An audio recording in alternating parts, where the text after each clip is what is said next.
आपसे जानना चाहेंगे कि प्रवर्तन निदेशालय ने दाऊद इब्राहिम मनी लॉन्ड्री मामले में नवाब मलिक को गिरफ्तार कर लिया, उस पर क्या कहेंगे?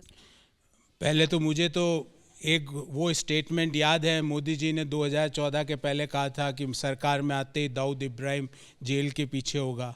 कहाँ है? मिल गया क्या? ये इलेक्शन के दौरान इलेक्शन को मैनिपुलेट करने के लिए, वोटर्स को पोलराइज करने के लिए इस तरह के हथकंडे अपनाते हैं। पिछले 7.5 साल में जिन जिन विपक्ष के नेताओं के खिलाफ आपने इस तरह के एक्शंस लिए, उनमें से कितने नेताओं के खिलाफ आपने चार्जेस फाइल किए? आपको जान के आश्चर्य होगा, एक भी नहीं, ज़ीरो।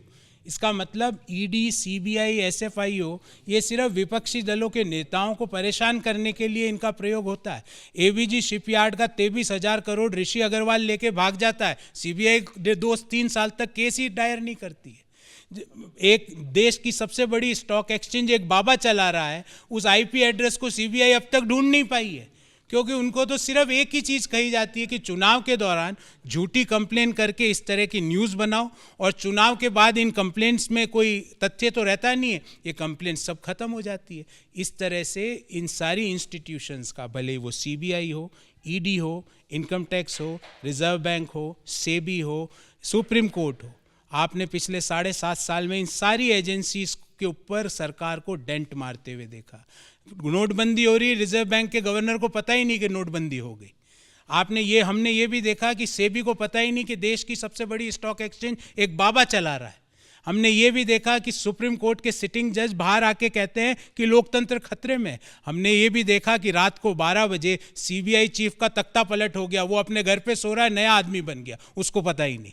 हमने देखा है किस तरह इंस्टीट्यूशंस दर इंस्टीट्यूशंस को इस सरकार ने डेंट पहुंचाई। हमने ये भी देखा कि किस तरह इलेक्शन कमिश्नर के फ़ोन में पेगासस घुसा के जासूसी की गई। ये सारे इंस्टीट्यूशन देश के लोगों के खून पसीने से बने, इनकी विश्वसनीयता कायम करने में बरसों बरस का काम हुआ है। इनको इस तरह से डेंट लगा के इन इंस्टीट्यूशंस को ख़त्म ना किया जाए।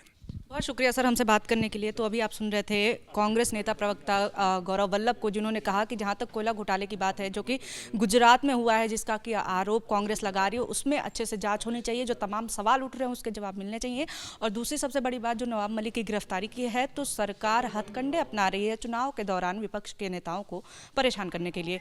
कैमरा पर्सन सीके सिंह के साथ निवेदिता शांडिल्य, एबीपी न्यूज़, दिल्ली।